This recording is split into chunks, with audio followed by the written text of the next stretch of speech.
C'est un tunnel pour lier à jamais deux continents. Une connexion qui pourrait changer l'histoire des rapports humains de cette région. Un vieux serpent de mer en passe de redevenir une réalité. Le tunnel de Gibraltar.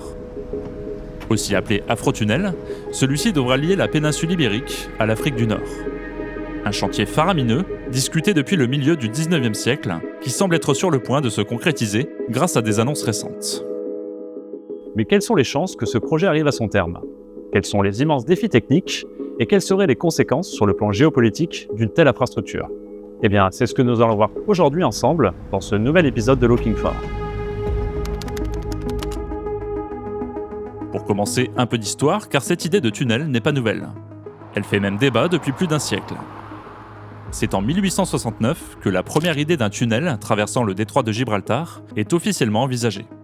Une époque pleine de changements avec la révolution industrielle battant son plein.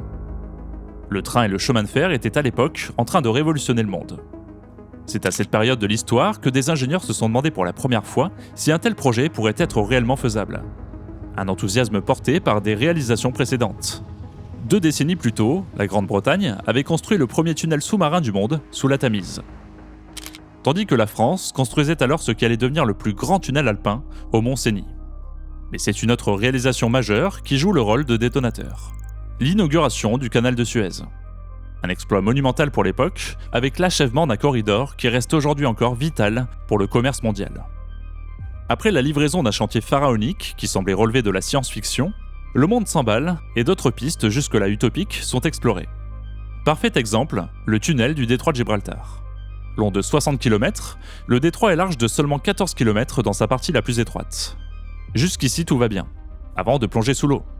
En effet, sous l'océan, difficile de voir le fond à l'œil nu.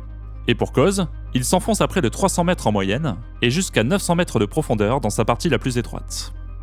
Au-delà de cette contrainte, le détroit est un verrou stratégique pour le contrôle de la mer Méditerranée, où sont en jeu au moins 3 puissances.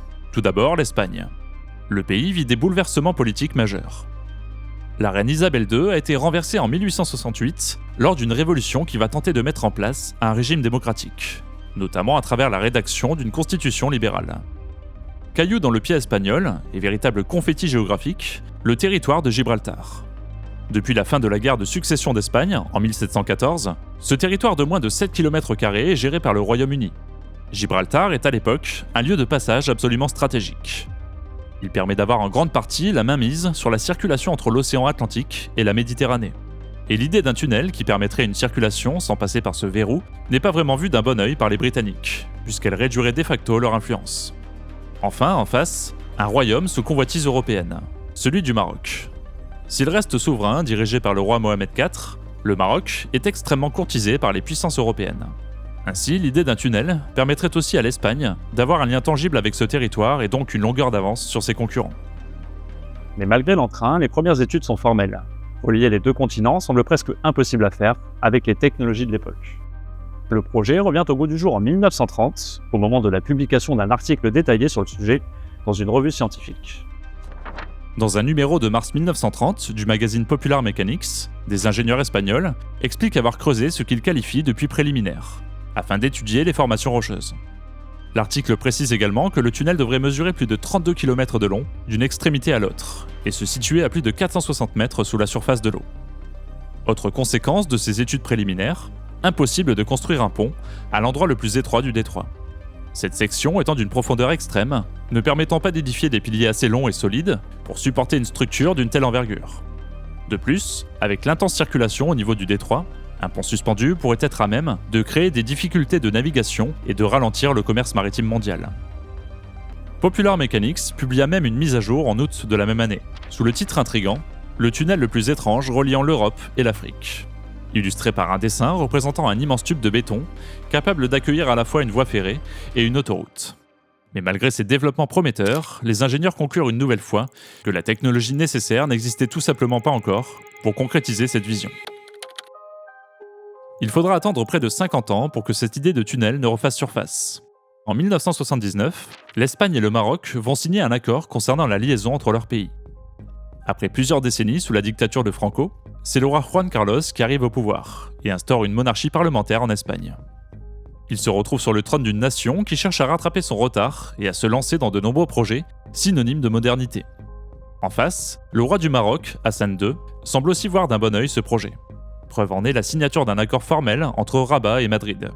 Celui-ci acte la création d'un comité mixte hispano-marocain et de 2 sociétés dédiées.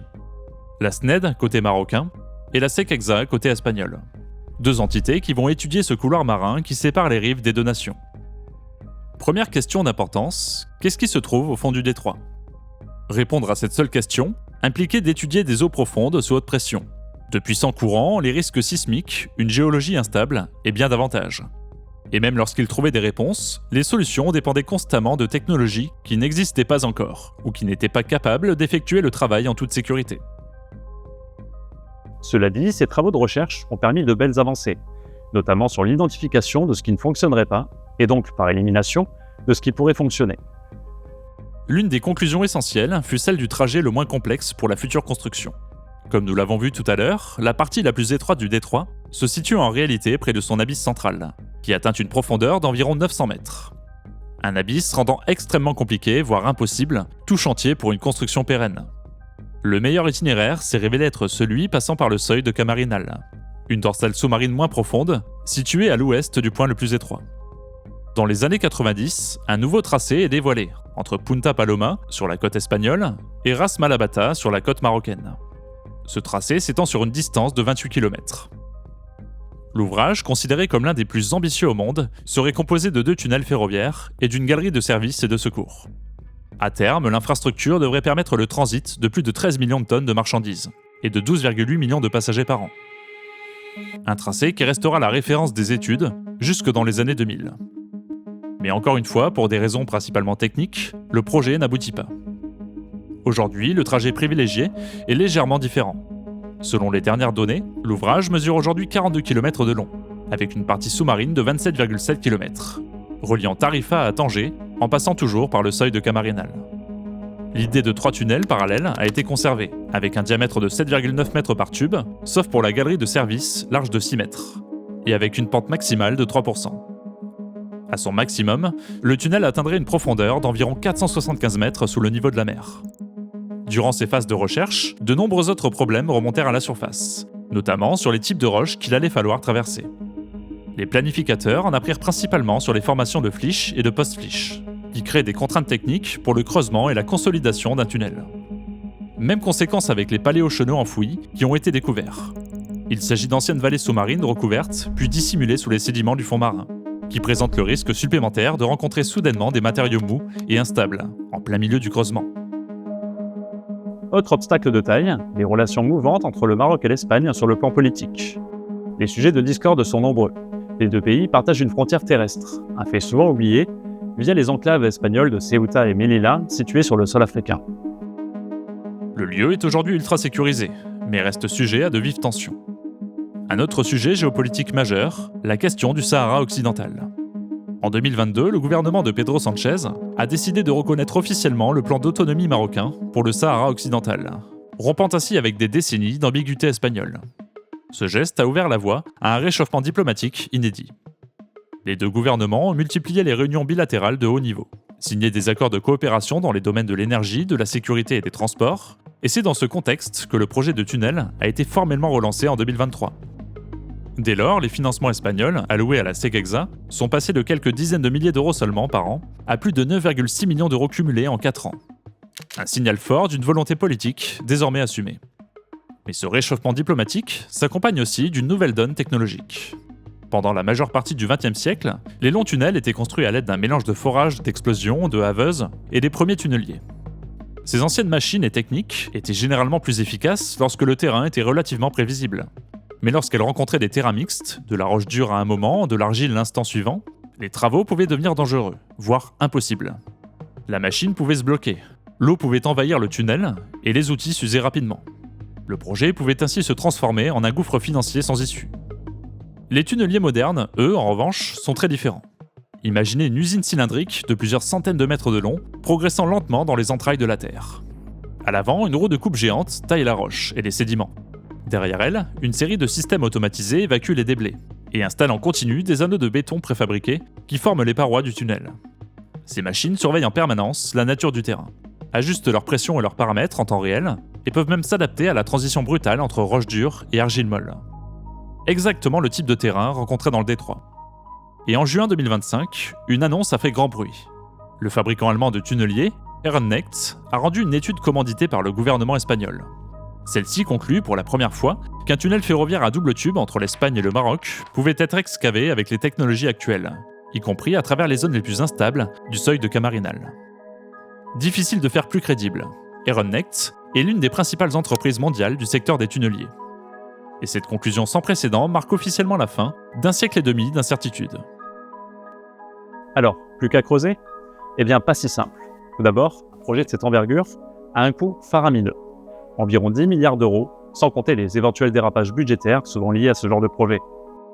À titre de comparaison, le tunnel sous la Manche a fini avec une facture de 20 milliards d'euros, soit près du double de ce qui était prévu au départ. Une lourde facture qui devra s'accompagner d'un engagement politique fort et durable de la part des deux pays à l'initiative, l'Espagne et le Maroc. Deux États dont les relations sont perturbées par de nombreux sujets délicats, comme les questions migratoires et le rôle des enclaves de Ceuta et Melilla. Certains voient en ce tunnel un potentiel axe de passage pour les migrants vers l'Europe. À ce jour, il ne fait pas de doute que ce passage frontalier ferait l'objet d'une attention particulière. Reste à savoir comment elle s'articulera dans les faits. Selon des informations récentes, l'Espagne et le Maroc pourraient décider aux alentours de mi-2027 s'ils poursuivent ou non la réalisation d'un tunnel exploratoire. Ce tunnel préalable, estimé à environ 1 milliard de dollars, permettrait d'analyser les conditions réelles du sous-sol avant tout creusement définitif. Une étape indispensable avant de s'engager dans le chantier principal. En réalité, en supposant que le tunnel exploratoire prévu pour 2027 soit concluant, le début de la construction est actuellement envisagé pour 2030. Un calendrier qui pourra peut-être finir par jouer en faveur de la construction de cet ouvrage. En effet, cette année-là, la Coupe du monde de football doit être organisée conjointement par le Portugal, le Maroc et l'Espagne. Il pourrait s'agir d'un catalyseur pour accélérer ce lien entre les deux pays et les deux continents. Au-delà du transport de passagers et de marchandises, il permettrait aussi l'interconnexion des réseaux électriques et de passage de fibres optiques, faisant de la péninsule ibérique une plateforme d'échange stratégique entre les deux continents. Si ce projet de tunnel aboutit, la Méditerranée ne cessera pas d'être une frontière. Mais elle deviendra également une chose, un pont, et le symbole ultime d'un avenir euro-africain plus connecté. Un projet que nous garderons à l'œil, donc si ça vous intéresse que je fasse une mise à jour sur le sujet, surtout n'hésitez pas à me le dire en commentaire et à vous abonner à la chaîne pour ne pas rater les actualités. En attendant le prochain épisode, je vous dis à très vite sur Looking For.